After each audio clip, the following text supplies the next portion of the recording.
Salut tout le monde, bienvenue dans Il y a plus de papier, un podcast d'Adrien et Mathieu sur l'écriture et la créativité. Avec nous ce mois-ci, deux invités que vous avez pu entendre dans le podcast du mois dernier, qui étaient consacrés à l'écriture, et en particulier avec cette question, l'écriture seule ou à plusieurs? Qu'est-ce qui est le mieux? Écoutez l'épisode précédent pour savoir, on vous dit tout. Donc avec nous Cécile qui est scénariste. Salut Cécile. Salut Mathieu. Ça va Cécile? Bah ça va. La grosse forme, la patate? Ouais. Ok, super. Et on a aussi avec nous Pierre-François, qui est script doctor, ou plutôt script jardinier sur le scriptjardinier.com. La forme, PF? La forme. On peut t'appeler PF, tout va bien? PF, j'aime bien. Ok, il aime bien. On en profite pour saluer Judith, qui est partie à La Réunion écrire son projet de film avec sa co-auteure. Et nous, on se plaint dans notre bureau, là. Mais voilà, il y en a qui vont à La Réunion écrire des films. C'est plutôt cool. Une petite pensée pour Judith. Salut Judith, si tu nous écoutes. De quoi va parler ce podcast, Mathieu? De créativité. Rien que ça, dis donc, pas mal. Eh oui, on va vous parler de nous, de ce qu'on fait pour être créatif, de nos petites habitudes, tout ça. Vous saurez tout de nous, ou presque tout. Mais avant cela, je vous propose notre super question. Qu'est-ce que tu as branlé ce mois-ci? Donc je me tourne vers PF, tiens. Qu'est-ce que tu as branlé ce mois-ci, PF? Eh ben, ce mois-ci, je me suis surtout occupé de réécrire mon site. Donc je refais entièrement mon site, le scriptjardinier.com. Donc c'est un travail... T'as vu cette pub qu'il vient faire chez nous? Ouais, c'est clair. Ah ouais, pas chouette, cool. C'est un travail très ennuyeux. Donc j'ai été justement ce mois-ci très peu créatif. Donc justement... Faut pas être créatif pour refaire un site? Justement, il faut l'être. Et justement, je me suis posé la question en venant, pourquoi est-ce que je suis si peu créatif actuellement? Donc on va en parler tout à l'heure. Et autrement, eh bien, je fais un coaching pour un court-métrage avec un jeune réalisateur. C'est notre 3e collaboration. Super. Bien. Et je suis très content. Donc les patients ou les apprentis jardiniers sont plutôt fidèles. Lui, en tous les cas, il est fidèle et cool. c'est très intéressant. C'est cool. Ouais. Et toi, Cécile, alors, qu'est-ce que tu as branlé ce mois-ci? On a notre petite idée. Évidemment, puisque vous étiez avec moi au Festival de Valence, donc voilà, j'avais été sélectionnée pour une web-série que j'ai été pitchée à Valence devant des producteurs. Ah, c'était toi qui passais juste avant nous, en fait. Je me disais Oui, qu'on se connaissait. Tiens, on s'est dit, mais on n'a pas fait un podcast C'est avec ça. cette nana. Elle a la même voix que la Elle nana ressemble du vachement en plus. C'est génial, hein, En parce plus. qu'en fait, le monde est vraiment tout petit. Hein, Exactement. Et on Ouais. salue tous les copains qu'on a rencontrés, croisés et rencontrés à Valence. De On même. espère qu'ils nous écoutent. Si on a bien vendu notre podcast là-bas, si on en a parlé à tout le monde, on s'excuse parce qu'on a dû saouler pas mal de gens. Au fait, on fait un podcast parce que évidemment, on est bourré à Valence parce qu'il y a beaucoup de soirées, il y a des apéros dans tous les sens. Ça nous a coûté notre séance de pitch, d'ailleurs, les apéros. Voilà. Voilà, si on était pas très réveillés le samedi matin pour pitcher, c'était peut-être. Ça Il allait. faut bien trouver des excuses, Cécile. Ça va, tout le monde n'était pas aussi performant que tu as pu l'être sur scène. Ah, ça c'est clair. Pitcher, peut-être qu'on parlera un jour du pitch, Complètement. parce que c'est un oui. exercice assez particulier. En tout Oui, cas, c'est on va pas parler du pitch, on va parler de créativité. Ouais. Mais du coup, on sait toujours pas ce que Cécile a branlé. Ah, pardon. à part le festival, du coup. Voilà. Écoute, oui, le festival, j'enchaîne, hein, si voilà. j'enchaîne, Oui, je non, ressens. mais il n'y a pas grand-chose de plus à dire, le festival. Et puis là, j'étais un petit peu comme Pierre-François, c'est-à-dire qu'en ce moment, je m'occupe un peu de ma pub. Et je vais voir, pour créer un site web, je crois que ça se fait pas mal dans le métier. Et je me disais que ça pouvait être intéressant, voilà. Vous allez avoir beaucoup de choses à vous dire. du coup. Et vous alors, Adrien et Mathieu? Qu'est-ce qu'on a branlé nous ce mois-ci? On a pris le train pour aller à Valence. Voilà. On s'est amusé sur Instagram à faire notre saga Valence. Qui était saga Valence. Oui, parce que C'est si les vous cons. voulez voir en vrai Adrien, Mathieu et Cécile, je vous conseille d'aller sur Instagram. Cécile qui a participé à notre saga Valence sur Instagram. Notre compte c'est Adrien et Mathieu, Adrien avec un H, Mathieu avec un T. Et voilà, la saga Valence. on y fait les cons, tout simplement. Voilà, ça fait passer C'est le bien, temps. t'es créatif. Parce ça, qu'évidemment, pour le coup. on avait tellement rien à faire qu'on a fait des photos. Ouais. Hein. Parce que bon, un festival, c'est tellement la détente. Et puis on a un nouveau projet avec Cécile. Ouais. C'est vrai. Ce sera peut-être que le mois prochain, on aura branlé ça. Voilà, on vous en parle le mois prochain. Prochain podcast, Suspense. pour savoir si on a commencé à bosser ou pas. Mais il faudrait que oui. Première question, Mathieu, on est Alors parti, là. on est chaud. Ça y est, on passe dans la créativité, dans Ouais. le monde de la créativité. Moi, c'est vrai que c'est une super question, je trouve, pour aborder ce podcast. Se poser la question, avez-vous toujours été quelqu'un de créatif ? Alors, est-ce que l'un de vous deux veut répondre en premier? Qui était le petit PF? Est-ce que Très le petit bonne PF question. était créatif? Est-ce qu'il dessinait? Est-ce qu'il racontait des histoires? Je pense que j'étais créatif, mais pas dans tous les domaines. Par exemple, j'étais absolument nul en dessin, par exemple. Mes profs de dessin successifs au collège étaient éberlués de voir mon niveau. Mais oui, je pense que ma créativité, enfant, je l'exprime. Bon, déjà, j'étais fils unique. Donc ça, c'est toujours un point positif. C'est-à-dire que, bon, étant seul, en fait, le obligé fils d'être unique joue plus énormément. créatif, voilà. Tout seul, ouais, je pense, un cliché, mais c'est vrai. Et en fait, donc j'ai passé, mais vraiment des milliers d'heures à jouer avec des soldats. Alors, Des avec quoi jouait-on PF en ton temps? Toi qui es notre aîné. Toi qui Eh es notre ben, aîné des- aujourd'hui. Donc, tu as raison Tu d'en jouais pas à la parler. PlayStation? Non, mais justement, non, maintenant qu'il y avait que des petits soldats, des voitures, toujours des Lego, tu vois. Et je pense que ma créativité enfant, je l'exprimais vraiment dans des constructions incroyables, dans des batailles, surtout beaucoup de batailles avec énormément de soldats, beaucoup de courses de voitures. Là, j'étais créatif. Maintenant, en ce qui concerne les histoires, oui, c'est vrai que ma matière préférée à l'école, c'était quand même la rédaction. La gymnastique et la rédaction, c'était mes matières D'accord. préférées. Donc si on revoit le biopic de Pierre-François aujourd'hui, Ça passionne tout le monde, j'imagine. il y a un moment où on se dit quand même, il aime écrire et forcément il va finir par être dans l'écriture. Bah, Est-ce qu'il y a quelque chose qui te prédestinait à ça? Non, mais ce qui m'a prédestiné à ça, c'est vraiment une injustice. C'est-à-dire, je me rappelle très bien d'une rédaction, je crois, en CM1 ou en CE2, et j'étais vraiment sûr de moi. C'est-à-dire, je sais que j'avais vraiment fait une très bonne rédaction et j'ai eu une mauvaise note. Et ça, ah ouais. Et ça m'a vraiment énervé. Je me suis dit non, c'est pas juste. Je sais que ce que j'avais écrit, c'était bien. Et ça, en fait, j'ai jamais oublié. Ton premier pas dans l'écriture, ça a été Oui, ça a été une mauvaise une note. injustice, quoi. Oui. C'est bien, c'est intéressant comme point de départ. T'as voulu te venger et t'as passé toute ta vie à essayer de venger. Il semblerait d'ailleurs que la créativité vienne d'une certaine frustration en fait, qu'on a eu plus jeune. J'ai un peu l'impression d'être sur le divan. J'ai hâte qu'on passe à quelqu'un d'autre. D'accord. Merci. Cécile. Au hasard, Cécile. Oui, créative, j'ai toujours été plus ou moins. Oui, enfin, j'avais beaucoup d'imagination quand j'étais enfant. Fille unique aussi? Non, j'avais des frères, mais comme on jouait, enfin, ils m'aimaient pas, donc je jouais toute seule. Donc frustration. Et oui, je m'inventais souvent mes mondes en fait. Je faisais parler régulièrement à peu près tout ce qui passait autour de moi, n'importe quel objet. J'étais un peu animiste. Et voilà, ça m'est resté et j'ai toujours aimé inventer des mondes par la suite.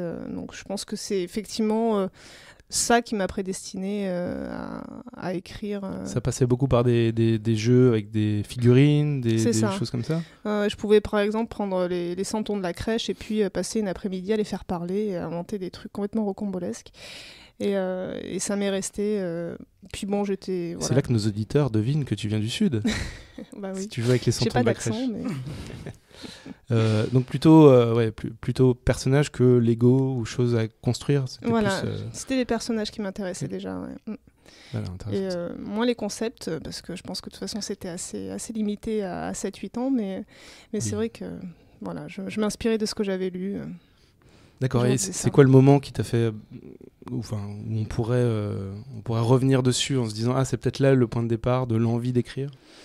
Est-ce qu'il y a un moment, une anecdote comme non, PF? j'ai pas une anecdote mythique comme PF. Non, simplement, je sais que j'ai voulu faire des lettres par la suite, donc je me suis dirigée vers ça parce que je savais que j'allais écrire. Par contre, ça, c'était quelque chose que dès que j'ai su lire, je savais que j'allais écrire. Donc il n'y a pas eu de point particulier, mais par contre, il y a une espèce d'auto-persuasion en fait depuis que j'ai 5-6 ans, quoi, depuis que je sais lire. Ouais. Donc savoir lire, ça t'a amené à vouloir écrire, à vouloir créer. Tout à fait. Ouais. C'est cool. Ouais. Et toi, Adrien? Est-ce que toi, t'es l'inverse d'un fils unique? Ouais, complètement. Pour le coup, on était 5. Du coup, c'est bien parce qu'on joue entre nous et du coup, on inventait des mondes entre nous, surtout avec mon petit frère Cyril, qui lui était pour le coup très créatif. Alors je me demande si dans la famille, l'aîné est celui qui se construit par rapport aux parents, parce qu'il est le premier, c'est les premiers qui voient. Et le deuxième se construit plus par rapport aux objets. Et je me souviens que mon frère Cyril créait des mitraillettes avec des Lego. des répliques exactes de MP40 pour les spécialistes de la Seconde Guerre mondiale. Et c'était assez impressionnant. Et je me disais, mais comment il fait ? C'est incroyable. Et du coup, on jouait beaucoup entre nous et on a joué effectivement beaucoup au Et Lego. aujourd'hui, il gagne sa vie avec un trafic d'armes fait en Lego, c'est ça, je crois. Et ça marche. C'est ça le pire. Et ton frère est photographe, donc il est toujours créatif finalement. Il est dans l'image, ouais, très créatif dans l'image pour le coup. Et toi ? Alors moi j'étais créatif quand j'étais petit, je dessinais beaucoup. Alors pas de choses figuratives, c'était plutôt abstrait, beaucoup de graphisme en fait, de choses assez graphiques. Et puis il y a eu un jour quelque chose qui m'a, je pense, vraiment enterré, c'est l'école. Quand tu arrives à l'école, on t'apprend à lire, à écrire, et puis on t'apprend pas à être créatif, et ça c'est quelque chose que je voulais dire, que je trouve vraiment dommage. On n'a pas de cours de créativité. Les arts plastiques finalement, c'est pas top, quoi. C'était pas super intéressant, et je regrette, à part certaines personnes que j'ai pu croiser dans ma scolarité qui m'ont vraiment encouragé. Les autres, c'est travail, et puis voilà, et surtout le collège. Après c'était fini, la descente aux enfers. J'espère qu'il n'y a pas d'instituteur ou de prof qui nous écoute. Non, mais mon instituteur qui m'a, pour le coup, là où j'ai eu l'envie d'écrire, c'était lui qui me l'a donné quand il nous faisait faire des petites rédactions marrantes, on devait raconter des souvenirs, etc. Et voilà, il y a toujours la faute, écris tes souvenirs de vacances, et c'est vrai que tu prends un certain plaisir quand il la lisait devant les autres ou qu'il te disait que c'était bien, donc du coup, c'est chouette, j'arrive un peu à écrire, c'est cool, ça fait... Voilà, c'est intéressant. Et puis surtout, je me suis mis à lire beaucoup. Alors je lisais à l'époque les Chairs de poule, j'avais acheté 1000 ans de contes avec tous les contes, etc. Et j'adorais ça. Et voilà, je pense que ça, quelque part, ça vient de là. Mais finalement, on en reparlera peut-être tout à l'heure, mais il y a eu ce côté C'est où... là que t'es tombé dans le monomythe. Voilà, le monomythe vient de là. Mais le problème, c'est qu'à un moment donné, j'étais pas du tout créatif parce que je pense que la scolarité, l'école, j'étais pas très bien dans ma peau, fait qu'à un moment donné, j'avais envie de rien faire et je me complaisais là-dedans. Et jusqu'au moment où je me suis dit, mais comment je vais pouvoir retrouver ce que j'avais quand j'étais petit. Mais en gros, voilà le topo, quoi. Du coup, Mathieu, toi, tu étais plutôt Super NES, c'est ça ? Moi, j'étais très Super NES et Nintendo en général. Et j'étais aussi Lego, d'ailleurs. Je fabriquais beaucoup de choses, mais parce que j'étais fils unique aussi. Enfin, j'ai grandi assez... J'allais dire seul, j'ai un demi-frère, mais il était beaucoup plus âgé que moi, donc je jouais tout seul au final. Et je passais beaucoup de temps aussi avec des cousins qui font de la musique, encore aujourd'hui, qui sont plus âgés que moi, mais qui ont fait des groupes de musique, etc. Et du coup, je suis aussi tombé dans la musique assez tôt. J'ai une tante qui était très littérature et qui m'a appris à lire et à écrire avant d'arriver à l'école où on t'apprend à lire et à écrire. Donc je me suis un peu emmerdé au CP. Mais le côté écriture, c'est pas venu tout de suite. Ça, c'était les bases. Mais j'étais plus dessin quand j'étais petit. Je dessinais beaucoup. Je dessinais plutôt pas mal. Je voulais même faire les beaux-arts à un moment. Tu faisais des bonhommes, tu faisais des choses assez réalistes, non ? T'étais plutôt sur des choses comme ça ? J'ai eu ma période Dragon Ball Z comme beaucoup de gens, mais non, mais je dessinais beaucoup de bonhommes. Quand j'étais plutôt CP, avec un copain, on avait des petits carnets que tu mets dans ta poche et on faisait des BD dessus. Avec les personnages, c'était les camarades de classe, les profs et tout ça, les parents des camarades. Et c'était débile, c'était n'importe quoi, c'était très cool. On faisait de la BD en fait en 6 cases, on faisait des histoires. Et je les ai encore aujourd'hui, je lui ai racheté le sien même à l'époque. Déjà, je me suis dit, ça, il voulait le jeter. Je lui ai dit, non, c'est trop cool. Je me disais peut-être que à l'avenir, ce serait un bon souvenir. Et j'ai eu raison parce que quand je retombe dessus, tu te dis, putain, on faisait ça, on avait 6 ans, mais c'est dingue. C'est toi qui lui as racheté, c'est débile. C'est toi qui lui as acheté les... Je lui ai racheté son carnet qu'il voulait jeter. Je lui ai dit, non, moi je le garde, c'est cool. Et on se rappelle que Jean-Marie Poiret a fait fortune parce que les visiteurs, ça vient d'un vieux cahier d'écolier. L'histoire, il l'avait écrit quand il avait 13 ans. Donc génial. si ça se trouve... je vous laisse, je vais fouiller dans mes carnets, voir si j'ai pas une idée. Un truc absolument génial. À 5 millions d'entrées. Et par la suite, alors j'ai aussi une anecdote, c'est que au lycée, c'est là que je me suis mis un peu plus à lire. Et en lisant, j'ai un peu comme toi, Cécile, le fait de lire, pas d'apprendre à lire, mais de lire un peu plus des romans et tout ça, ça m'a donné le goût de l'écriture. Et je me souviens qu'au lycée, on avait une prof de français qui était assez jeune, qui sortait de son école, de sa formation. Et elle nous a fait une fois un exercice où on pouvait raconter une histoire. C'était vraiment de la fiction, je sais plus, sur quelques pages. Sujet libre. Et moi, je venais de voir le film Dark City, si ça vous parle, avec des immeubles qui poussent du sol et d'un univers assez SF, assez dingue. Et j'ai honteusement pompé cette idée-là, mais avec une histoire un peu marrante autour, un peu originale. Une adaptation, quoi, c'est pas juste... Voilà, une inspiration, on va dire. Luc Besson, si tu nous écoutes. Voilà, il y avait des immeubles qui poussaient, voilà, c'était un peu pareil, mais à ma sauce. Et je me suis pris un 20 sur 20. Alors, je sais pas si elle a jamais vu le film ou quoi, mais du coup, j'ai trouvé ça cool. Alors, c'était pas une frustration pour le coup. Je suis commencé avec un truc super cool, et après, c'était un peu plus la dégringolade peut-être, mais c'est une anecdote qui qui me reste par rapport à l'écriture. Et après, petit à petit, c'est venu. Voilà, il y a 10 ans, je me suis dit, tiens, les scénarios, comment ça marche ? Un peu plus de 10 ans maintenant. Ah oui, ça s'écrit comme ça, on fait comme ça, d'accord. Bah, voilà, depuis, un peu plus dans l'écriture pour l'image que les nouvelles et ce genre de choses. Super. Super tour de table. On a chacun raconté notre vie. Oui, alors donc ce qui est marrant, c'est qu'on a 2 dessinateurs, donc Adrien et Mathieu, et donc 2 personnes, Cécile et moi, on part, nous, vraiment des personnages. Et je crois que souligner quand même, encore une fois, que l'école n'aide en rien la créativité et même la bride. Je pense que là, il y a vraiment une prise de conscience actuellement, clair. Et ça, c'est très chouette. Ok, on a tous raconté notre vie. On va enchaîner avec une autre question un peu profonde. On va repartir dans des débats philosophiques, peut-être. Qu'est-ce que c'est aujourd'hui pour vous la créativité ? Est-ce que c'est juste écrire ? Est-ce que ça passe par d'autres choses aujourd'hui ? On n'est plus dans notre chambre avec nos Lego ou avec nos Barbie ou quoi que ce soit. Aujourd'hui, c'est quoi pour vous la créativité ? PF, t'as l'air parti dans des réflexions. Je sens que tu vas nous faire... Oui, parce que tu sais quoi ? Je voulais regarder dans le dictionnaire ce que voulait vraiment dire créativité. Et j'ai complètement oublié avant de partir. Bon, lamentable. C'est l'intention qui compte, c'est bien. Tu voulais préparer ce podcast, c'était plutôt intéressant. Bon. Qu'est-ce que la créativité ? En voilà, fait, vous avez 2 heures. Alors, donc moi, ma petite définition à moi, c'est simplement d'essayer d'éviter les clichés et de sortir des sentiers battus. En fait, par rapport à quelque chose que je vais avoir à imaginer... Dans toutes les situations, en fait. Dans toutes les situations, ou à écrire, je vais vraiment essayer d'aller le plus loin possible... voilà, c'est ça. Quand j'essaie d'être créatif, j'essaie surtout d'éviter les clichés. Et ça peut être dans la création d'un site internet, comme tu es en train de faire, dont tu nous parlais tout à l'heure. Ça peut être là-dedans, ça peut être, mais pas que dans l'écriture en fait. Ça peut être dans la façon de se présenter à des gens, je sais pas.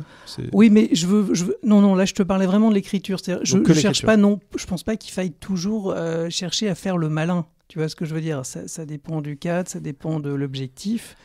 Mais là, je te parle d'écriture. Moi, ce qui m'intéresse, mon grand kiff, en fait, c'est essayer d'imaginer des choses, des personnages, des histoires, des intrigues qu'on n'a pas encore vues, où je vais vraiment, où le spectateur, et donc moi, en tant que premier spectateur, je vais vraiment être étonné, être surpris. C'est ça qui m'intéresse dans la créativité. Et c'est pour ça que je m'intéresse beaucoup au sujet, que j'ai lu des livres dessus et que je suis vraiment intéressé par la créativité de tout le monde, qu'ils soient des artistes, des sportifs, de n'importe qui en fait. En gros, c'est la recherche de la bonne idée. C'est ça qui te pousse, qui t'intéresse le plus dans le processus créatif. Oui, j'adore. D'ailleurs, à un moment, j'avais envisagé de créer un site pour justement apporter des idées aux autres. La recherche d'idées, c'est vraiment ce qui m'intéresse le plus. C'est-à-dire, tu fais un site et tu proposes tes idées dessus. Et oui, sur n'importe quoi. C'est je sais pas, quelqu'un a besoin d'une idée pour, je sais pas, n'importe quoi. Cherche une idée de cadeau d'anniversaire, comment surprendre sa copine, enfin n'importe quoi. Il y a peut-être un créneau. En fait, on aurait pu. J'ai pensé à ça aussi, c'est marrant. Ouais, je pense que pas mal de gens. C'est rigolo. Mais il y a 3-4 ans, j'y pensais sérieusement et ça n'existait pas encore, bizarrement. Je crois que vous 3, après ce podcast, vous allez tous faire un site internet finalement. J'ai plus qu'à trouver moi une idée pour aller faire mon site. Cécile, alors, l'écriture, c'est le seul moyen d'être créatif aujourd'hui. Ça passe par quoi chez toi ? En fait, moi j'ai l'impression que c'est de plus en plus. Avant, c'était vraiment la créativité. Pour moi, c'était vraiment le langage. C'est-à-dire qu'en gros, je racontais des histoires. Enfin, je les disais. Ça passait par l'oral. Voilà, c'était toujours, l'écrit, un truc analytique, quoi. Le langage, de plus en plus, j'ai l'impression que je cherche à mettre en correspondance en fait plein d'arts différents. Quand j'écris, je vais pas forcément m'inspirer de. En fait, tout va m'inspirer. Je sais pas, l'architecture, un film, la peinture, n'importe quoi en fait. C'est-à-dire que pour moi maintenant la créativité, ça devient quelque chose de vraiment global. Alors qu'avant, c'était uniquement, j'écris, je pense, je pense et j'écris. Là, c'est plus je m'inspire, je prends en fait. Je m'imprègne davantage qu'avant. Mais je pense que c'est parce que j'ai de plus en plus l'habitude d'écrire et puis l'imagination aussi, ça a toujours besoin de se nourrir. Plus on imagine, plus on a besoin d'avoir des sensations, des émotions, des choses qu'on va essayer de tirer en fait de tous les arts qu'on nous propose en fait. Toi, Mathieu, du coup, alors, qu'est-ce que t'en penses? Moi, je suis pas créatif du tout. Non, bah ça c'est vrai. J'ai rien à faire là. Ouais, c'est ce que d'ailleurs, si tu peux. Je vais vous laisser. Voilà, merci à plus. Je vous aime. Moi, la créativité, aujourd'hui, ça passe par plein de choses. On passe notre journée à écrire, donc forcément, ça passe par l'écriture. Mais je fais de la musique aussi. Ça me permet d'être créatif d'une autre manière, de créer des choses. Il y a le dessin un peu moins. Ça m'arrive de gribouiller des choses, mais c'est pas ce que je fais de plus. Et surtout, j'ai l'impression d'être... la créativité, c'est un truc que j'ai l'impression de faire tous les jours, finalement, quand je discute, même avec des gens, le fait d'avoir une discussion intéressante, de faire des blagues aussi. Voilà, j'allais le dire. De dire 2-3 conneries, pour moi, c'est être créatif, d'essayer de trouver le truc qui va être marrant à dire, ou qui va un peu sortir d'une conversation un peu trop classique, où je m'emmerde parfois. Je vais pouvoir essayer de trouver un angle un peu plus fun. J'ai l'impression que tu t'emmerdes souvent, alors. Ah bon, tu trouves? Non, c'est qu'il est très créatif. Voilà, c'est juste ça. Je suis juste très créatif. Tu n'as rien compris, Adrien. Voilà, bon. Mais c'est tout à fait vrai. L'humour, est-ce que l'humour serait pas la plus belle forme de créativité? Et alors, au risque d'être un peu lourd pour les autres, ce qui est forcément le cas, du coup, pour moi, la créativité, c'est tout le temps. C'est tout le temps, je cherche à dire des conneries. N'essayez pas d'avoir une conversation sérieuse avec moi, ça va être très difficile. Ou même quand tu pitches, en fait. Même quand je pitch, voilà. Bonjour Valence. Et toi, Adrien? Merci Cécile. Non, moi, oui, je suis assez d'accord avec ce que vous dites. Je suis d'accord avec PF sur le côté sortir des clichés, c'est de trouver de nouvelles idées. Je suis tout à fait d'accord avec Mathieu sur le fait qu'on l'est tout le temps finalement, et c'est bien, tant mieux. Est-ce que ça passe que par l'écriture? Non, tu te moi, sens créatif en faisant passe par quoi? plein de choses. Moi, j'aimerais même que tous mes gestes le soient en fait. Enfin, tout ce que je peux faire le soit. Et non, ça veut rien dire ce que je viens de dire, mais je sais pas, ça passe par le fait de prendre son téléphone et de faire des photos, tu vois, de les mettre sur Instagram, c'est cool. Ça passe par le fait de faire de la musique complètement. Ça passe par le fait de faire de la cuisine, je sais pas, la cuisine c'est un côté créatif, cuisine, c'est chouette. C'est vrai. Ça repose et puis tu fais tiens, je vais faire de nouvelles associations, ça peut être très chouette. En fait, on gagne tous à être un peu plus créatifs dans nos vies, je pense. Et moi, encore une fois, je leur dis, c'est dommage qu'on nous incite pas plus à le faire. Du coup, on est dans cette recherche de savoir comment le faire. Et du coup, c'est bien. PF, t'as ramené des livres, on va en parler, mais c'est vrai que il y a plein d'idées, plein de choses qui permettront d'être plus créatifs à l'avenir. Et du coup, aujourd'hui, comment, moi je me demande, Cécile, PF, comment vous êtes créatif au quotidien? Est-ce que vous avez des petites habitudes, des rituels, des exercices, ou est-ce que vous vous dites, il y a des horaires pour être créatif? Comment ça marche chez vous, Pierre-François? Alors effectivement, je crois que pour être créatif, il faut d'abord s'observer. En fait, évidemment, on est tous différents, donc c'est à chacun de trouver ces petits trucs, ces petites méthodes qui vont faire qu'on est le plus créatif. Voilà, c'est à chacun de faire sa petite sauce. Bon, alors ma petite sauce, je pense qu'elle a pas grand-chose d'original à part 2 ou 3 petits trucs. Parle-nous de ta petite sauce, PF. Ouais. Alors, la petite sauce, on y va pour la petite sauce. Alors, moi, je suis vraiment quelqu'un qui ne peut pas travailler la nuit. Alors, sauf si vraiment je suis dans le flux et que personne ne peut m'arrêter.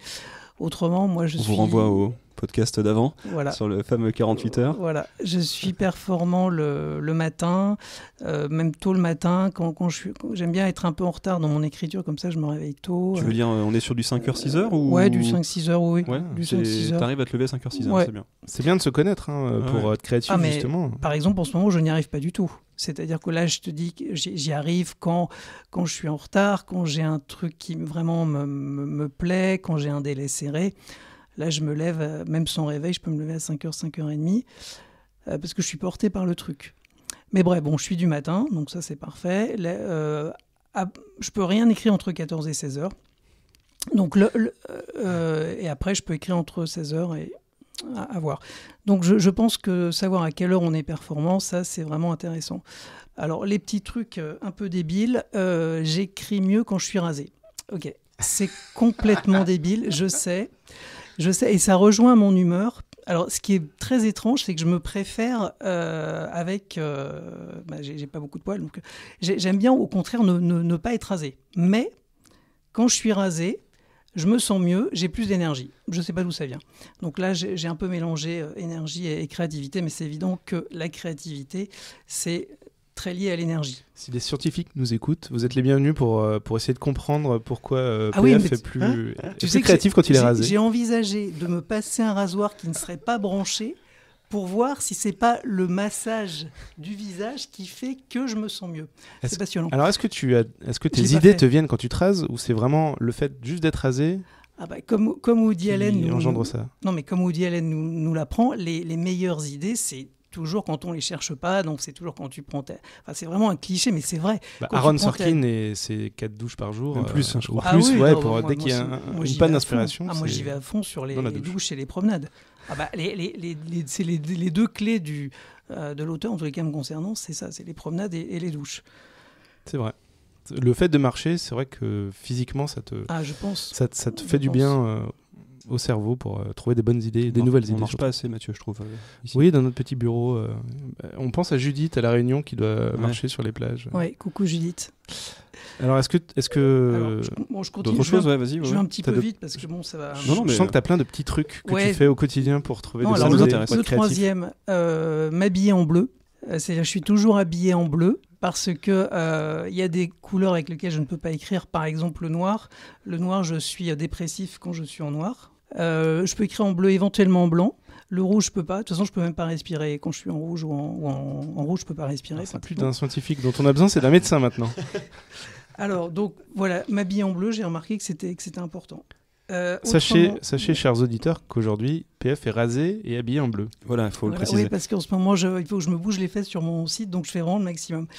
Alors autrement, j'ai une pierre fétiche qui est une coralline. Ah, les pierres énergétiques. Ouais, une pierre énergétique. La coralline, ça aide à la concentration. Ah, c'est vrai, c'est vrai. Comme j'ai tendance à partir dans mes rêves, j'aime bien avoir cette pierre à côté de moi, donc de temps en temps je la touche, voilà, ça me fait du bien, ça me rassure. Elle, quelle couleur? C'est comme ça. Elle est comme une coralline, donc un peu marron, un petit peu marron-brun. Autrement, quand je fais, alors beaucoup plus classique, j'essaie de faire 5 minutes de méditation avant de me mettre à écrire. Je pense que ça fait du bien. Bon, 5 minutes parce que je suis vraiment nul en méditation, mais je pense que c'est vraiment, je crois que beaucoup d'auteurs le font et je pense que c'est intéressant. Comment tu fais? Moi, ça m'intéresse, la méditation. Comment tu t'y prends en 5 minutes comme ça Tu te mets dans un état particulier? Tu cherches quoi exactement? Alors, tu as deux méthodes. Soit la méditation classique, tu essaies de ne pas de penser à rien. C'est-à-dire quand il y a une idée, tu la chasses et petit à petit, tu en as de moins en moins. Ou alors, beaucoup plus simple, tu te concentres sur ta propre respiration. D'accord. Et enfin, je fais une chose qui m'aide énormément. C'est que avant de m'y mettre, je fais ce que j'appelle, depuis qu'on a ce podcast, parce que j'y réfléchis tout à l'heure, en fait, on va appeler ça la méthode du chef de gare. En fait, je me fais un planning d'écriture. C'est-à-dire, je vais me dire, bon, là, il est, disons, 7 heures. Je vais dire, de 7 à 8, il faut que j'ai écrit une page. De 8 à 9, une page. De 10 à 11, une page. Et de 11 à 12, une page. Voilà. Donc, je vais planifier ça. Et en fait, chaque fois quand j'ai fini ma page, je regarde où j'en suis. Est-ce que je suis en avance ou en retard? Et je mets le nombre de minutes. Par exemple, je suis en retard d'un quart d'heure. Je vais mettre sur ma feuille moins 15. Donc, je suis en retard de 15 minutes. Et j'ai remarqué et je fais ça à chaque fois que j'ai fini une page. Et j'ai remarqué que le fait comme ça, dans la tête, d'avoir une espèce de mini-objectif par rapport au temps, eh bien, ça me donne beaucoup d'énergie. Et de créativité. Et aussi de créativité. Voilà. Donc c'est la contrainte temporelle qui te stimule à terminer. Je sais pas, ça m'amuse. C'est le côté ludique, j'aime bien d'accord. savoir, ça m'amuse, je sais pas. Donc t'es beaucoup dans les rituels, dans les habitudes. Ça marche bien pour toi, c'est bien de se connaître. Tu sais à quelle heure t'es plus productif et plus créatif, etc. Et je renvoie du coup la question à Cécile. Est-ce que t'es dans le même genre de fonctionnement ou t'es en roue libre totale et Non, ça vient quand ça vient? je suis vraiment dans le même genre de fonctionnement. C'est-à-dire que j'ai des rituels. Toujours à la même heure, je me lève. Toujours à la même heure, je me couche. Enfin, il y a un petit côté psychorigide. Donc, bon, je ne reviendrai pas. Par contre, il y a une chose que je fais... Ouais, organiser. Voilà, organiser, c'est quand même mieux. C'est ça, mais bon, voilà, j'écris tout le temps aussi. Il y a aussi quelque chose que j'ai remarqué, c'est-à-dire que si j'arrête d'écrire, je vais avoir beaucoup plus de mal à m'y remettre par la suite. Donc même le week-end, je me force à écrire au moins 1 heure ou 2 heures. Il y a une chose que je fais, par contre, que ne fait pas Pierre-François, c'est que je vais aussi beaucoup penser à ce que je suis en train d'écrire au lever, au coucher. C'est-à-dire les périodes où je suis un peu flottante et où justement je suis pas trop dans l'hyper-contrôle. Et c'est là, souvent j'ai des bonnes idées en fait à ces moments-là. En fait, juste avant de m'endormir, je suis en train de m'assoupir. Il y a une chose aussi que je fais un peu comme Pierre-François, mais un petit peu différemment. C'est-à-dire que quand j'ai un truc à écrire, donc je me donne à peu près 8 semaines en général pour sortir quelque chose. Et je vais faire un tableau d'attaque de tous les livres que je vais devoir lire et tous les films que je vais devoir voir qui sont en rapport avec le sujet ou même, comme je disais tout à l'heure... des sources d'inspiration. Voilà, des sources d'inspiration qui vont pouvoir me faire rebondir. Ça, c'est ta phase recherche d'idées. Oui, et ça avec une pile de bouquins. C'est même pour baigner, c'est peut-être pas forcément pour piquer des idées, mais c'est pour baigner dans une certaine atmosphère. Enfin, voilà, par exemple, je sais que si je fais de la comédie, je vais essayer de... je vais pas aller lire la comédie d'Aristote, mais de toute façon, elle n'existe plus, mais enfin voilà, je vais essayer en fait de regarder toujours des livres ou des films comiques. Et il y a une dernière chose, mais ça c'était pour le clin d'œil, en fait c'est le côté douche aussi. Ça c'est pour ça que tu es toujours très propre, Cécile. En fait, mais alors c'est assez marrant, je sais pas si ça vous le fait aussi, mais moi c'est même quand j'ai une bonne nouvelle, par exemple je sais pas, un bon mail, un producteur qui répond à un truc. Tu fais ça avec une douche? Je fais ça avec une douche. Allez, c'est la fête. Allez hop, c'est la fête. J'espère me tromper en disant ça. Non, je pense qu'on l'a tous pensé. Pourquoi pas, hein, si y en a, ils se font un bon resto, ouais, c'est une bonne douche. Voilà. Ils dépensent de l'argent. Voilà, ça, c'est parce que je pense qu'en fait, on est près des bacs à douche. Comme on travaille chez nous, en général, je pense que c'est pour ça. Alors, si tu reçois une bonne nouvelle au bureau, tu fais comment? Parce qu'ici, on n'a pas de douche, tu sais. Ouais, mais en fait... lavabo, c'est pour ça que tu passes un peu de temps... Voilà, vous avez remarqué, effectivement. En bas, ok. Et à deux, alors, PF. est-ce que vous avez vos petits rituels à deux, Adrien et Mathieu? Est-ce qu'on a des rituels, nous? Moi, je tape Adrien et il écrit. C'est un rituel, voilà. Bon, c'est même plus un rituel, quoi. C'est une tradition. C'est une habitude, c'est une tradition. Des rituels, on a un bureau, on a des horaires, on essaye de s'y tenir et on essaye d'être là, quand on est là, d'être le plus là possible. C'est-à-dire pas s'éparpiller, même si on a des périodes où on démarre, il est 11h, il est midi, alors qu'on était là, on est là depuis 9h. Ça peut arriver. Après, une fois qu'on est dedans, mais ça fait partie du processus parfois créatif de se mettre dans l'ambiance aussi, quoi. Ça prend un peu de temps, mais des fois c'est nécessaire pour revenir, quoi.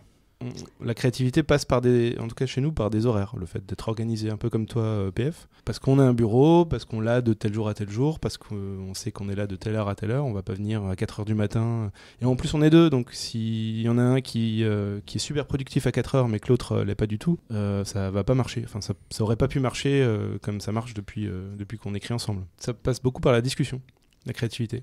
On discute beaucoup. Quand on a un problème, quand on a une idée à trouver, ça passe par la discussion et on règle les problèmes à l'oral en fait. Et avant d'écrire quoi que ce soit, on discute beaucoup. Et la recherche d'idées, la recherche d'inspiration, tout ça, ça passe par la discussion. Parfois on regarde quelque chose, on a lu quelque chose, un article, un film, etc. Ouais. Et on en parle. On se dit là, est-ce que ça... là, il n'y a pas quelque chose qui est en commun avec ce qu'on recherche, etc. Est-ce que vous utilisez, comme Cécile, et d'ailleurs moi aussi je l'utilise, effectivement le sommeil, les rêves, pour nourrir votre créativité, genre par exemple, se poser une question quand on est bloqué. Moi aussi, je fais aussi des siestes. Quand on est bloqué, on peut s'endormir sur une question et ça peut débloquer parfois. Jamais fait ça. Mais... Non, ce qu'on fait des fois, c'est qu'on va faire un tour dans le quartier. On dit bon là on en a marre, ça fait 1 heure qu'on bloque là-dessus, on va faire un tour, on marche un peu et on revient peut-être avec une solution. Moi des fois en rentrant le soir, je suis en scooter, sur mon scooter j'ai des illuminations. Voilà, on a bloqué toute la journée sur un truc et à mi-chemin je suis là mais merde, mais c'est simple, c'était ça. Et le lendemain, ou alors si j'ai pas oublié, voilà, le soir j'envoie un mail ou le lendemain on s'y remet avec ça en tête. Et toi Adrien? Moi j'essaye de... J'ai envie d'être plus créatif encore que je le suis. Je sais pas ce que je vaux vraiment, c'est pas ça la question, mais j'ai envie aujourd'hui d'être dans un élan plus créatif, enfin au quotidien, vraiment de l'être vraiment le plus souvent possible. Partage-nous tes rêves, Adrien. Et du coup, voilà, j'essaye de... Tous les matins, je m'impose, là je l'ai repris, mais j'ai fait ça pendant longtemps, c'est quelque chose que vous connaissez sûrement, les pages du matin. Maintenant, je l'ai fait numériquement parce que comme ça, j'ai tout centralisé sur un logiciel, mais je m'impose, dès que je me lève, ou allez, dans les 5 minutes qui suivent mon réveil, d'écrire soit 3 pages, soit une demi-heure. J'écris en général tout ce qui me passe par la tête. Je veux ça pas me balancer, libère. mais il a fait ça ici ce matin à Ouais. 9h. Hein. Ouais, parce que ce matin, j'étais vraiment la tête dans le cul ce matin. C'était quoi. Ah, moi je balance. Hein. Mais j'essaye vraiment de le faire, me l'imposer. Et ça, voilà, c'est un très bon truc, ça me permet de libérer l'esprit. Et sinon, le jeu vidéo, un peu de jeu dans la journée, ça me fait pas ça fait du bien. Et ça permet de se lâcher, d'aborder encore d'autres choses différentes. Oui. Je pense que ça serait réagis bien. PF. Ça serait bien que tu nous dises ce que sont les pages du matin. Alors pour ceux qui ne savent pas ce que sont les pages du matin, c'est simple, c'est Julia Cameron qui raconte ça dans son ouvrage Libérez votre créativité. C'est quelque chose dont j'ai pas mal parlé à tous les gens que j'ai rencontrés, dès que je peux j'en parle. Je confirme. Voilà. L'idée c'est le matin, on se lève et le plus tôt possible après le réveil. Au moment donné dans la journée, on est le plus, on est en éveil, donc on a encore le monde tout est frais en fait. Voilà, rien, il n'y a pas eu d'événement, donc Notre cerveau est disponible. Voilà, notre cerveau est disponible, tout à fait. Et là, on se fixe devant 3 feuilles de papier ou un ordinateur. Et là, on écrit vraiment tout ce qui se passe par la tête, tout ce qui vous passe par la Et tête. c'est 3 pages. Et c'est 3 pages. Et pas une ligne de plus. Pas une ligne de Et plus. pas une Après, ligne de moins. C'est le principe. C'est le principe. Après, je pense que ça s'adapte. Hein. Et il n'y a pas de limite. On parle de tout et de rien, de tout ce qui nous passe par la tête. C'est ça l'idée. On se vide la tête. Et on attaque la journée avec quelque chose avec un esprit un peu plus frais, un peu plus libéré de toutes ces pensées qu'on peut avoir au réveil sur un problème, sur quelque chose. Au moins, on met ça de côté. C'est un genre de psy de poche, quoi. Ouais, ce qui est bien, c'est que ça fait apparaître tous nos blocages et ça permet aussi de résoudre des problèmes qu'on a soit dans notre vie quotidienne, soit qu'on a dans nos projets. Par exemple, c'est simple, il suffit de se dire, ça s'appelle poser des questions aux pages. Tu dis, qu'est-ce que je vais faire ? Et souvent, tu as la réponse, en fait. Elle vient quand tu réfléchis et tu l'aurais pas pas forcément eu si tu... Et tu peux avoir aussi des tu te nouvelles poses la idées qui c'est arrivent ça. sans prévenir. D'un coup, tu te dis, vu que tu es en train d'écrire et que ce que tu penses, tu dois l'écrire, tu peux penser à quelque chose qui te vient comme ça, une idée d'un scénar, un film, un truc marrant, et tu l'écris en fait. Et tu peux après replonger dans tes pages pour aller piocher telle idée que tu as eue tel jour. Ça peut arriver. Ça, c'est top. Donc c'est vraiment très bénéfique à tout point. C'est-à-dire que même si tu n'as rien fait dans ta journée, il y a des jours où tu dis, oh là là, je sais pas... J'aurais vraiment rien fait aujourd'hui, c'est chaud. T'as quand même fait des pages. Bon, t'as quand même écrit 3 pages. C'est pas énorme, certes, mais c'est déjà ça. C'est mieux que rien. Et sinon, j'essaye en plus de ça de m'imposer. Alors là, je vais m'y mettre parce que c'est un truc qui prend un peu de temps. C'est une petite routine du soir, genre 1 heure avant de dormir, essayer de faire quelques petits exercices, écrire 2-3 blagues comme ça sur un bout de papier et pour m'améliorer quoi. Voilà. Alors, je voulais vous parler justement suite aux pages du matin. Je voulais vous parler de ce qu'Elisabeth Georges. Donc, l'écrivain spécialiste du polar raconte dans Mes secrets d'écrivain.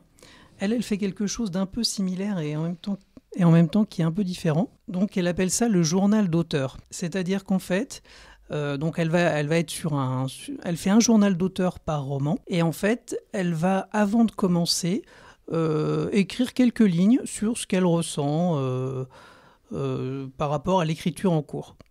Et ça sert à quoi ? Déjà, ça sert un petit peu comme les pages du matin à décharger une petite appréhension. Et surtout, ce qu'elle raconte très bien, c'est que ensuite, quand plus tard, 1 an, 3 ans, 10 ans après, elle est bloquée, elle relit en fait ses journaux d'auteur précédents et elle voit qu'elle est déjà passée par des moments très difficiles, mais que finalement elle y est toujours arrivée. Donc en fait, ça la rassure. Et moi, je le pratique un petit peu, ce journal d'auteur, et je trouve que c'est vraiment intéressant, ça fait du bien. Comment ça se passe du coup ? Tu retranscris tout ce qui se passe dans l'évolution du projet ? Tu dis j'en suis... je bloque sur tel personnage. C'est exactement comme si tu écrivais ton journal intime d'écrivain. C'est-à-dire, tu vois, avant de commencer ta journée, tu vas venir... Mais exactement comme les pages du matin, ce qui te vient à l'esprit... en ce moment, le personnage de Marjorie, j'ai vraiment beaucoup de mal. De toute façon, ce nom est idiot. Marjorie, ça me fait penser à Majorette, ça m'énerve, alors qu'elle est charcutière. En même temps, peut-être que la charcutière peut être Majorette.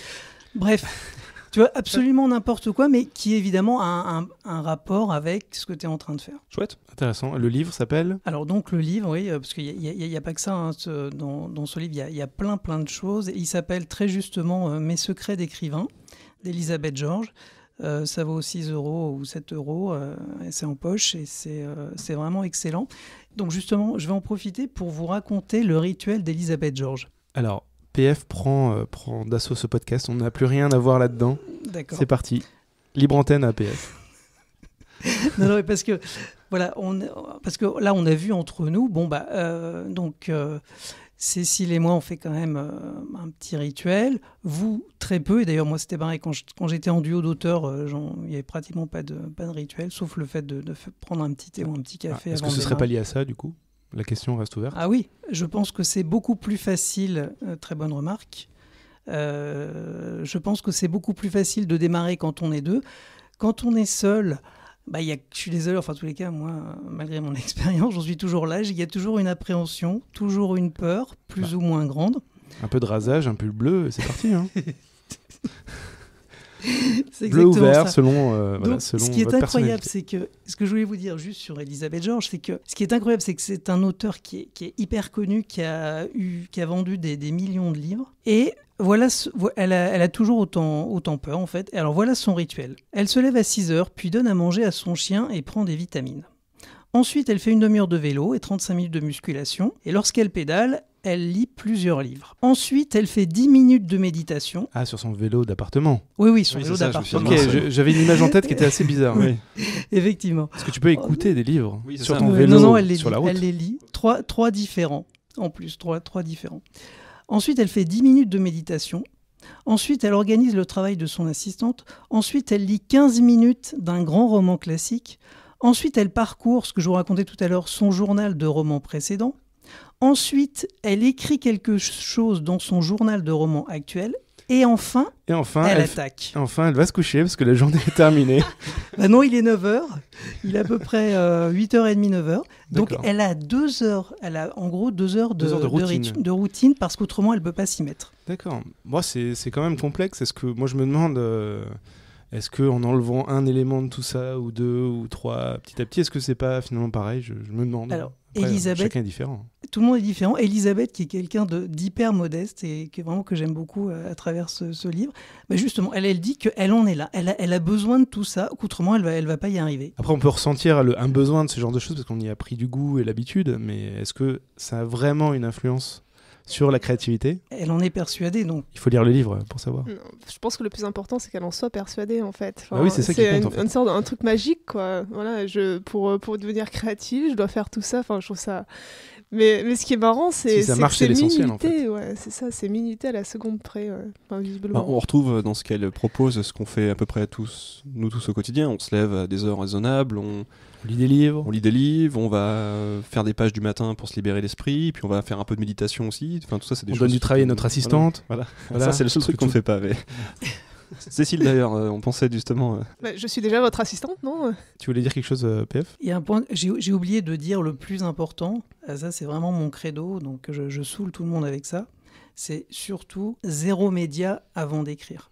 Pour moi, c'est le plus important, me concernant. Et Ouais. je crois que c'est le cas de vraiment tout le monde, c'est-à-dire avant d'écrire, pas de télé, pas de radio, pas de journaux, même idéalement pas de livres, évidemment pas de Facebook. On est mal barrés, nous. Pourtant, les journaux peuvent être une source d'inspiration. Alors les journaux, super bon, chouette. éventuellement, mais en tous les cas, je pense que démarrer la tête vide évite à mon avis l'appréhension et les blocages.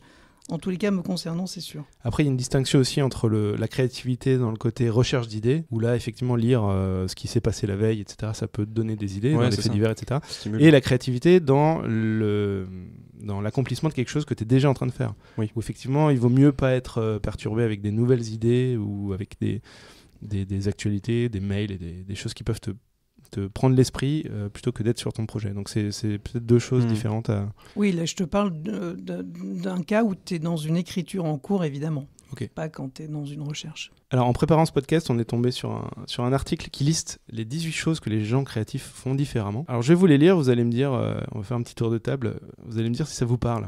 En premier, les gens créatifs, qu'est-ce qu'ils font ? Ils rêvassent. Est-ce que tu rêvasses, Pierre-François ?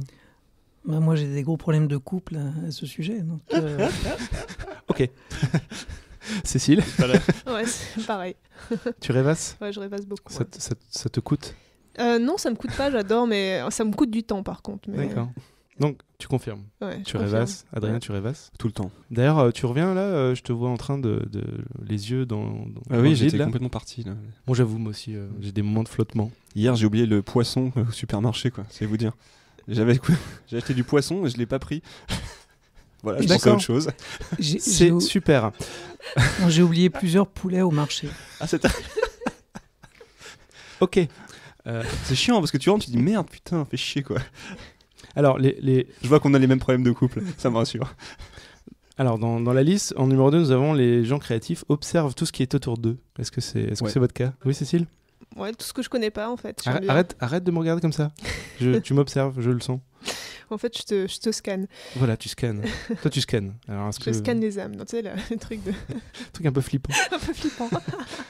Ouais, moi, j'ai l'impression de poser des questions tout le temps aux gens. Dès qu'ils font un truc, je veux savoir, mais bêtement comme un enfant, quoi. Ah ouais, c'est quoi? Ça, Comment c'est la ça marche curiosité, ouais. Tout le temps, ouais, j'ai l'impression d'être tout le temps comme ça. Mais C'est alors, rigolo. ça, on y vient un Ah, petit c'est peu pas. après. Tu, Là, c'est vraiment d'accord, observer. Observation, ouais, d'accord. Tu regardes, Oui, oui. tu dis tiens, un oiseau qui fait ça.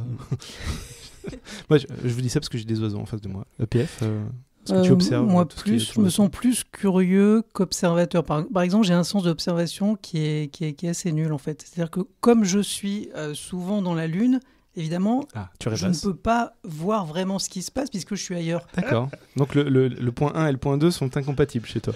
Presque. D'accord. Alors, en numéro 3, nous avons les gens créatifs. Non, ça je l'ai déjà dit. Ils travaillent aux heures qui les arrangent. Ah, bah, on vient d'en On parler. vient d'en parler. Ouais. Ce qui n'est pas vraiment notre cas. Ouais, moi, pour le coup, non. En fait, je suis... Tu travailles pas aux heures qui t'arrangent? J'aime pas tellement travailler en soi, donc honnêtement, prendre, c'est pas très naturel de prendre un clavier. Enfin, moi, je me force à écrire. Je sais pas si vous. C'est un autre débat. Ouais, c'est un autre débat, Mm. mais moi, c'est de l'artisanat. C'est pas, c'est pas de l'art. Adrien? J'ai oublié la question, j'étais en train de rêvasser. voilà. Oui, les gens créatifs heures- travaillent aux heures qui les arrangent. Oui, bah oui, de toute façon, on a c'est parlé. bien, on est freelance, donc on fait ce qu'on veut.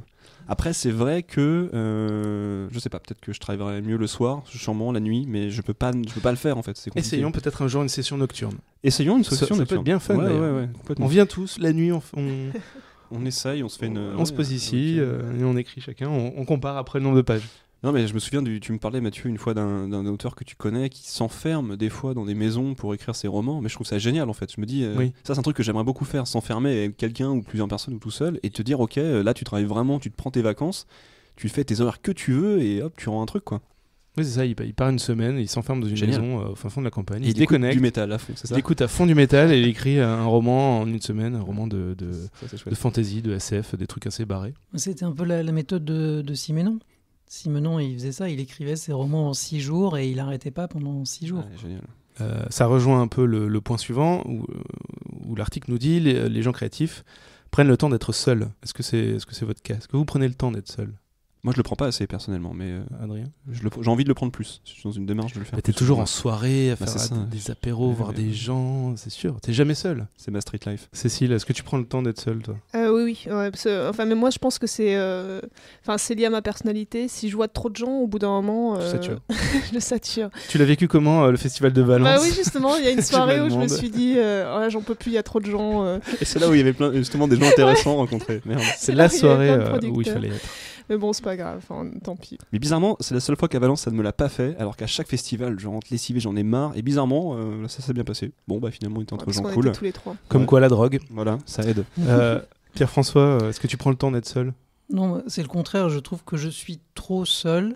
Et justement, j'ai vraiment envie de voir plus de gens que je n'en vois. On mettra une petite musique avec un violon. Oui, complètement. Très triste. Les listes de Schindler, par exemple.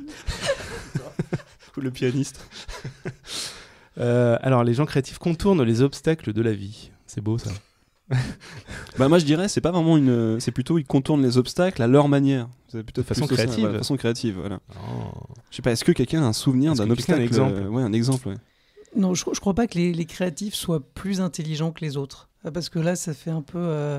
Bon, la phrase, je la comprends pas trop. J'aimerais savoir déjà, vous, comment vous l'interprétez, parce que j'ai du mal.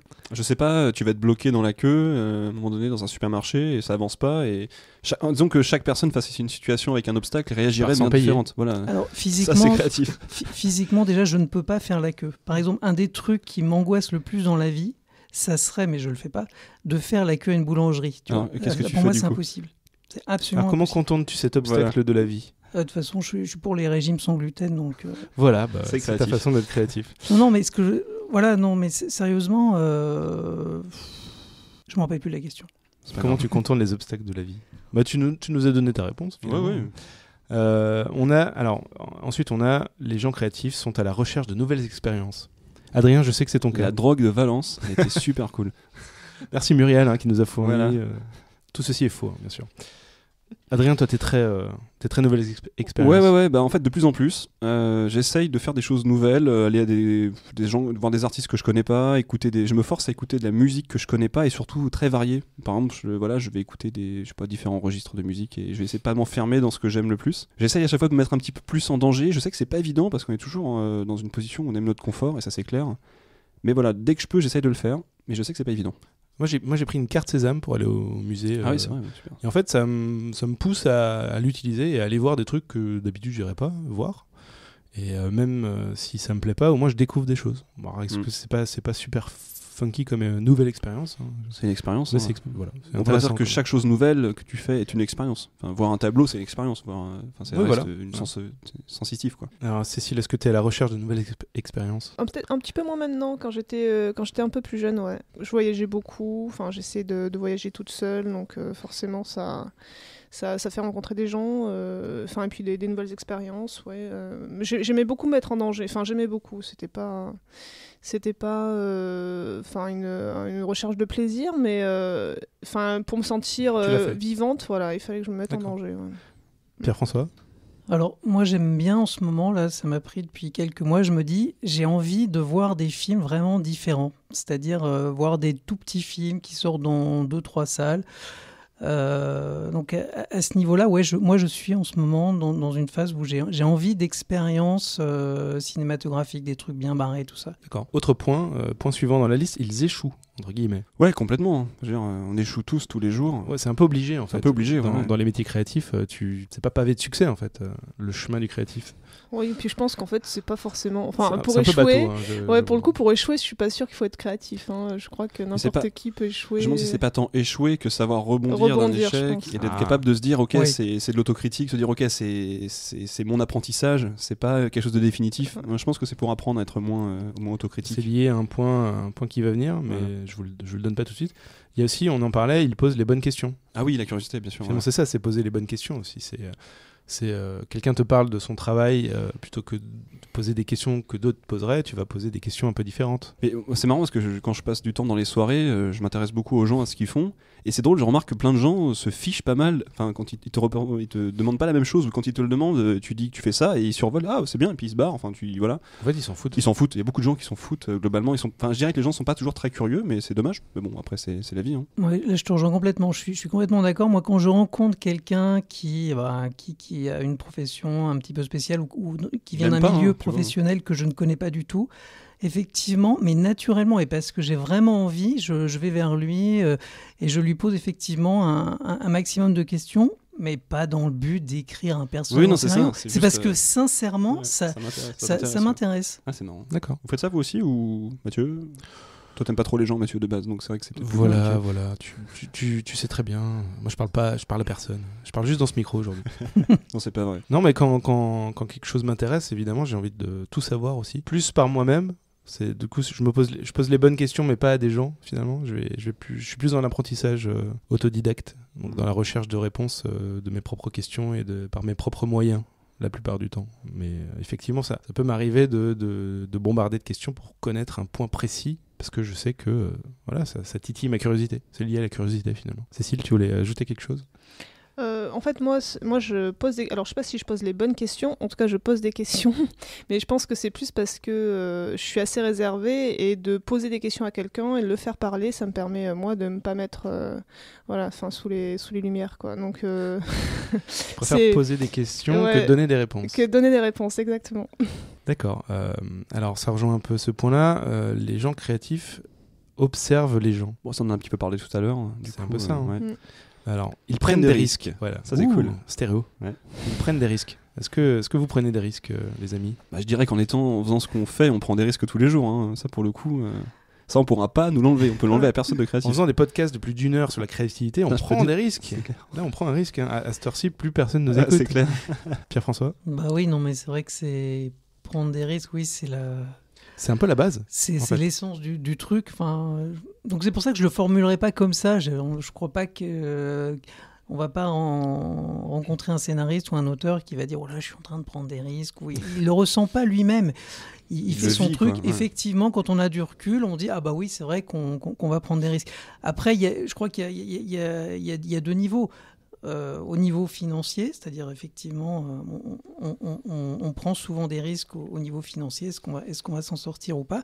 Et puis, tu as un autre niveau, et à mon avis qui n'a rien à voir, c'est dans ton écriture, dans ce que tu es en train d'écrire, par rapport à la commande, est-ce que tu es en train de prendre des risques ou pas, et jusqu'où il faut en prendre ou pas. Bah, quand tu t'engages sur quelque chose, tu prends toujours un risque. C'est ça qui est fort, je pense.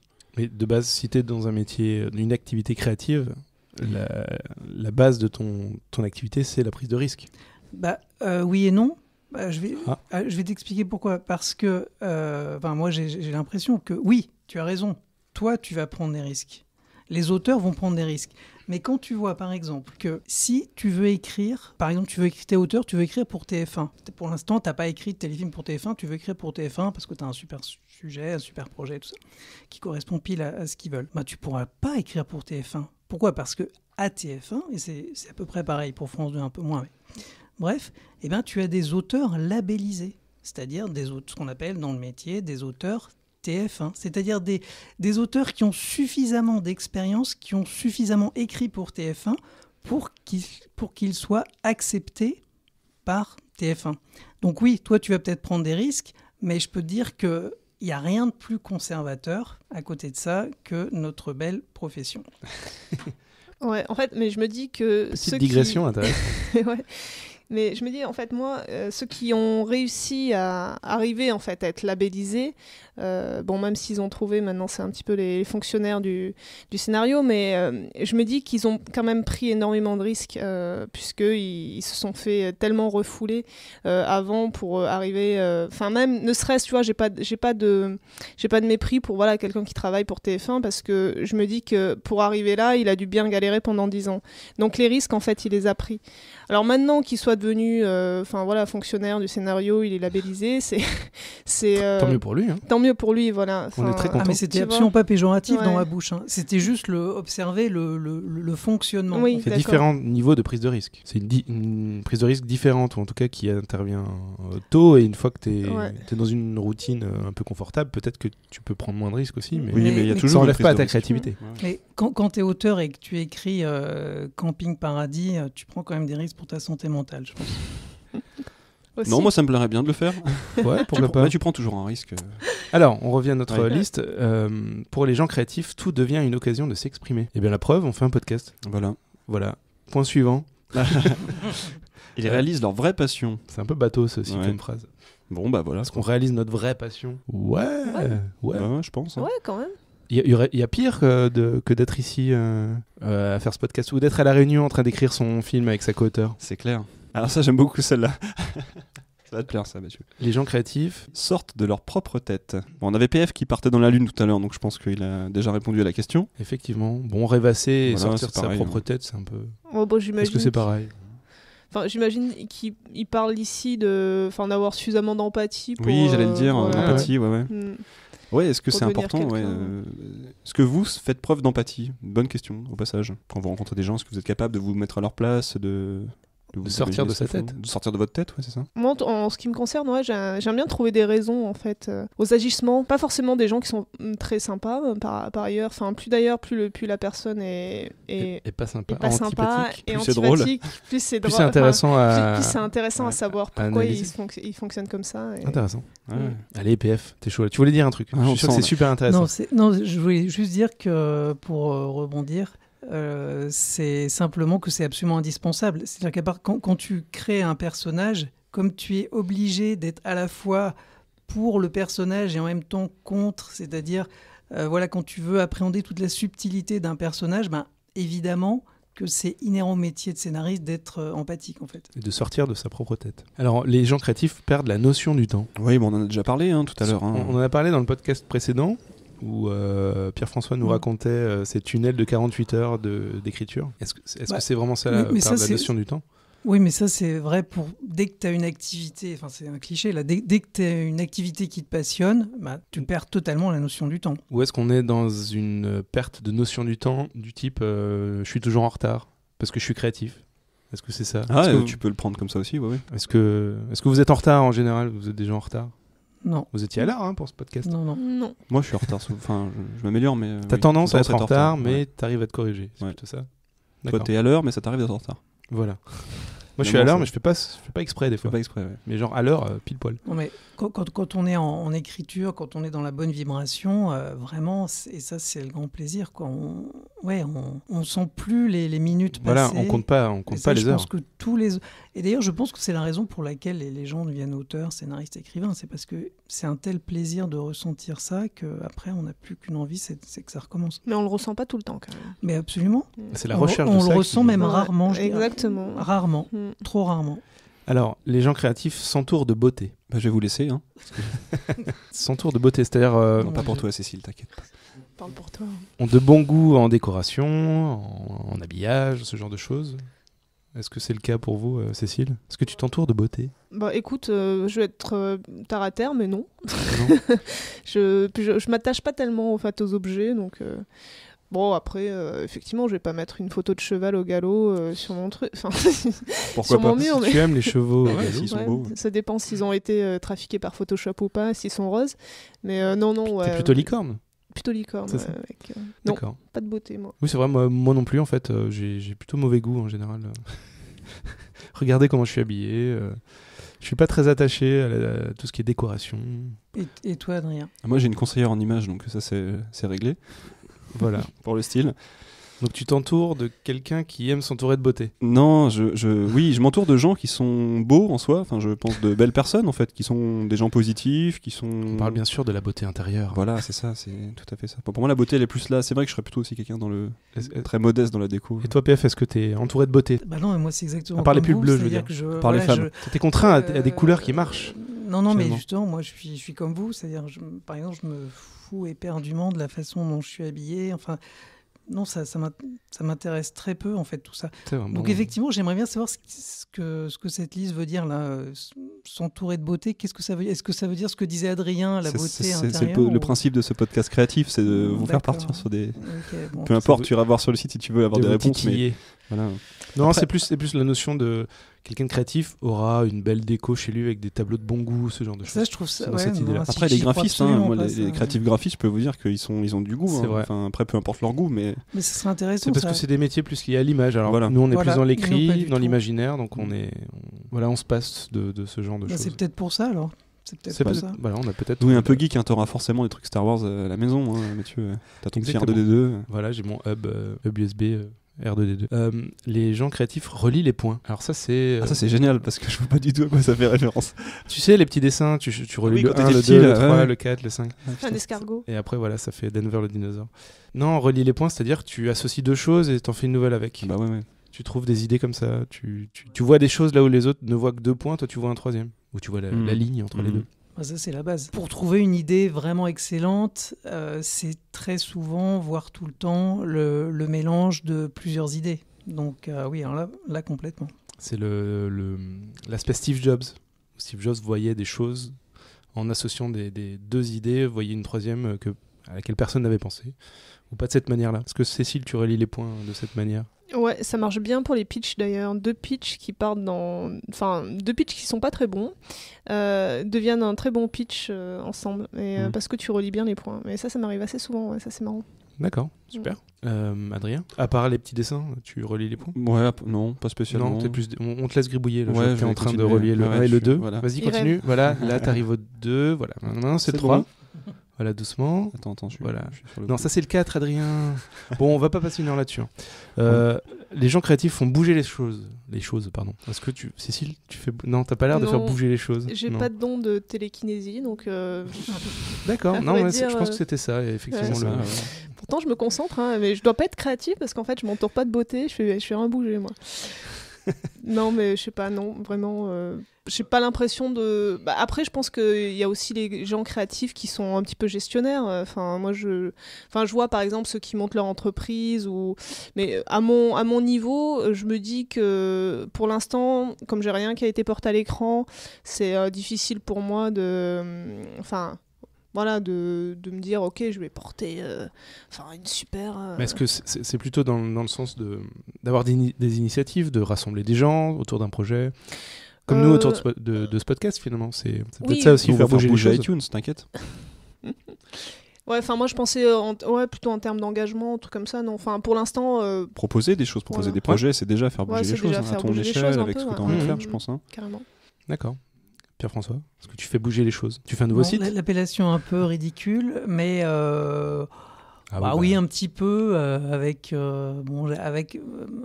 très modestement avec mon approche du script jardinier où j'essaye un peu de faire évoluer, de faire un tout petit peu bouger les choses. Je trouve que vous, sans vous cirer les pompes, Adrien et Mathieu, vous faites des choses, vous proposez des rencontres, des apéros scénarios, ce podcast. J'ai l'impression que vous faites bouger les choses. Adrien, tu l'as fait le chèque? Ouais, Je sais plus si on a fait le chèque ce mois-ci pour C'est PF. bon, on est bon. C'est bon? Je voulais Merci. absolument refaire l'émission la fois prochaine. Ah, là, c'est toi qui dois payer pour revenir. Ouais. pour revenir. Ouais. Mathieu, tu nous as pas dit si tu faisais bouger les Ah. choses, toi, du coup. Bah si, on fait bouger les choses, on fait des podcasts, on fait des rencontres, Ah oui, c'est vrai, c'est ça en fait. Ouais. Donc Mais consacres-tu du temps à la méditation? reviens sur tes points, je pense que tu étais plus efficace à Ouais. relier. Là t'es au 7, attention. Non, la méditation, voilà, il consacre du temps à la méditation, on en parlait tout à l'heure, PF. Oui. Moi, Certains. un tout petit peu. Ça, c'est chouette, ouais, vraiment. J'arrive pas, j'ai essayé, j'ai beaucoup de mal avec la méditation. Je sais pas s'il faut que je m'entraîne plus ou faut que je le fasse Tout plus. le monde a du mal, C'est difficile. Hein. J'arrive pas à me mettre en condition, il y a toujours des trucs qui viennent, il y a toujours du bruit, enfin je sais pas, ça fait mal aux jambes. On en parlait tout à l'heure, t'es jamais seul, t'es toujours en train de faire Mais de c'est nouvelles pas- expériences. C'est ça. Alors forcément, tu pourras pas méditer. Bon, bah, dans l'ensemble, il y a des points assez bateaux, mais finalement, on s'y retrouve globalement dans ces 18 points qu'on a vus ensemble. Bon, bah voilà, on est créatif, quoi. Ou pas? Je sais pas. On n'a pas coché de cases, en fait. On aurait Et peut-être... peut-être qu'en fait, en faisant une liste de pervers narcissiques, on serait tous tombés sur... Oui, c'est ça. C'est ça le problème des listes. J'adore Comme un torturer leurs amis. Un test Mais ouais, psychologique. Oui, je scanne les gens, Je sais- comme nous disait Ouais, Cécile. non, c'était flippant ça. Mais c'était une blague. Hein. C'était une blague. D'accord. Tu peux arrêter de me regarder, s'il te plaît? Ah, je vous propose Arrête. de Cécile, arrête. Cécile, ferme on les va yeux. les laisser. Mais donc, toi, Mathieu, tu avais besoin de cette liste pour te rassurer sur le fait Voilà. que tu sois créatif. C'est... Exactement. Moi, Mm. il me faut. Il fallait du ludisme à ce podcast, du coup, on s'est dit tiens. Non, je trouvais ça rigolo, voir C'est si une ça très colle bonne ou pas. idée. Ouais. Ouais, c'est marrant. Non, c'est très drôle. Ouais. Et puis c'est bien, ça permet de rebondir. Et on va rebondir avec une super citation que va Ouais. nous lire Adrien. Écoutez ça, les J'aime amis. votre avis. On ne peut pas attendre que l'inspiration vienne, il faut courir après avec une massue. Ce sont les mots de Jack London. Est-ce que vous avez Jacques Londres. envie de rebondir là-dessus? PF, tiens. Ça te fait penser à quoi? Ça me fait penser à un auteur américain dont malheureusement j'ai oublié le nom et qui justement, lui, disait à peu près la même chose, c'est-à-dire qu'il insistait sur le fait que tout ce qui compte pour un écrivain, c'est de rester assis à sa chaise et d'écrire. Si jamais il n'y a rien dans ta tête, c'est-à-dire que tu n'as pas une seule idée, tu n'as pas un mot, il disait, ça n'a aucune importance, vous restez quand même assis, tant pis. Vous restez assis. Et ça, il faut continuer jusqu'à ce que quelque chose vienne, et quelque chose vient obligatoirement. C'est un peu ce que tu fais, Cécile? En fait, Tu te réveilles? Excuse-moi. Ouais, j'étais en train de rêver. T'es en train de rêvasser. C'est dur un podcast avec des gens créatifs, hein. C'est dur à gérer. C'est ça, hein. Faut les rappeler à l'ordre sans arrêt. Tu En disais que t'écrivais tous les jours, que Oui, même le week-end. en fait c'est ça, mais le problème c'est que j'aimerais sortir de ça justement, parce que comme disait Lao Tzu, le sage ne lutte pas pour arriver. Le sage. C'est bien ça. Ouais, Ah, c'est super oui. en fait. En fait, en gros, c'est-à-dire que je pense que tu as deux écoles. L'école du je contrôle, micro d'argent. ouais, voilà, c'est ça. Je contrôle, je cherche. Et puis tu as l'école du je laisse venir la vie. Et puis je vois en fait, tout est changement. Donc je vois, j'essaye de prendre, voilà, Oui, j'attends l'inspiration. ce Versus- changement, voilà, la vie, ce Versus, changement. je me lève à 7h. Ouais. Ouais, mais alors, voilà, du coup, c'est intéressant ce que tu dis, Cécile. Mais nous, on fait des métiers où les gens créatifs font des métiers où malheureusement, c'est pas un malheur, mais pour moi, il faut courir après parce que tu en as besoin pour vivre. Enfin, c'est ton métier. Donc, est-ce que tu peux te permettre finalement d'attendre que ça vienne ou pas ? Moi, je pense que non, mais c'est pour ça qu'on parlait tout à l'heure de rituels et de choses comme ça. Si on a besoin d'être plus créatif, c'est important de s'entraîner à l'être parce qu'au quotidien, on a besoin de nouvelles idées à vendre, on a besoin de sans arrêt besoin de nouvelles idées pour écrire, etc. Donc je me dis, pour moi, le sage, c'est le mec qui est très bon et qui n'a pas besoin de ça, peut-être. Comment je vois les choses maintenant, parce qu'avant j'étais plutôt du côté de Jack London justement, enfin je vais chercher les idées à la massue. Là actuellement je me dis, ce n'est pas parce que tu laisses entrer le flux des choses que tu vas rester paresseux, rester sur ton lit, en fait, rester passif. En fait, tu peux très bien faire ça à l'aide de rituels, enfin, c'est-à-dire que tu sais que de telle heure à telle heure, tu vas rêver, en fait, à ton projet.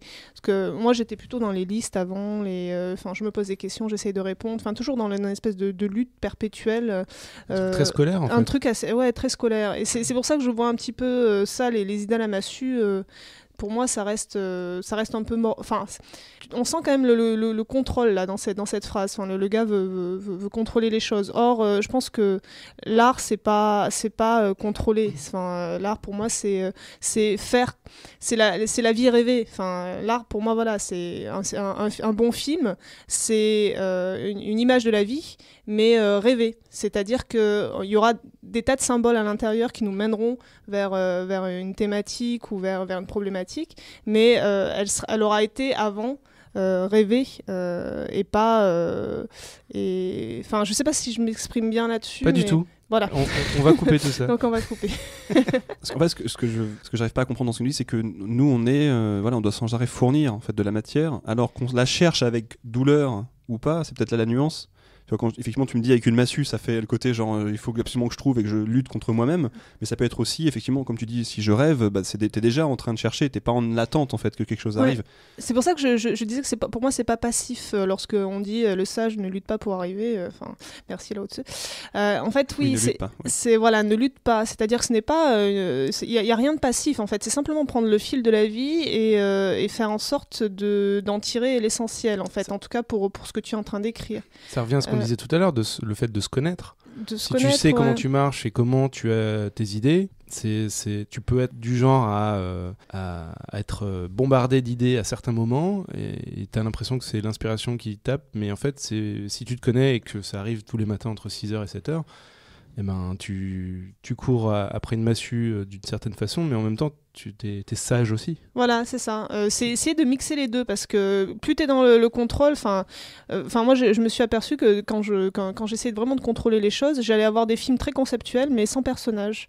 Je sais pas si c'est, par exemple, il y a des choses que j'ai... Bon, pour la science-fiction, ça marche très bien, ça, le concept. On n'a pas forcément, comme Philippe K. Dick n'écrivait pas de personnages, on va télécrire des concepts. Mais quand je veux vraiment avoir quelque chose qui ressemble à la vie, en tout cas telle que je la symbolise, eh bien, je ne peux pas rester dans le contrôle. En fait, il va falloir que par exemple, je devienne un personnage. Okay. C'est ça. Mais c'est du travail. PF, qu'est-ce que t'en penses, toi ? Quand je vous ai parlé de cet écrivain américain et de ce qu'il préconisait, je me suis rappelé ensuite que je l'avais essayé. C'est-à-dire qu'à un moment, ça n'allait pas trop dans l'écriture. J'avais lu ce conseil. Essayer de t'asseoir et d'écrire. Essayer de s'asseoir quoi qu'il en coûte. Et quoi qu'il en coûte, rester assis, même si ça venait pas. Et ça avait été une véritable catastrophe. En fait, j'y crois absolument pas à ce côté je passe en force.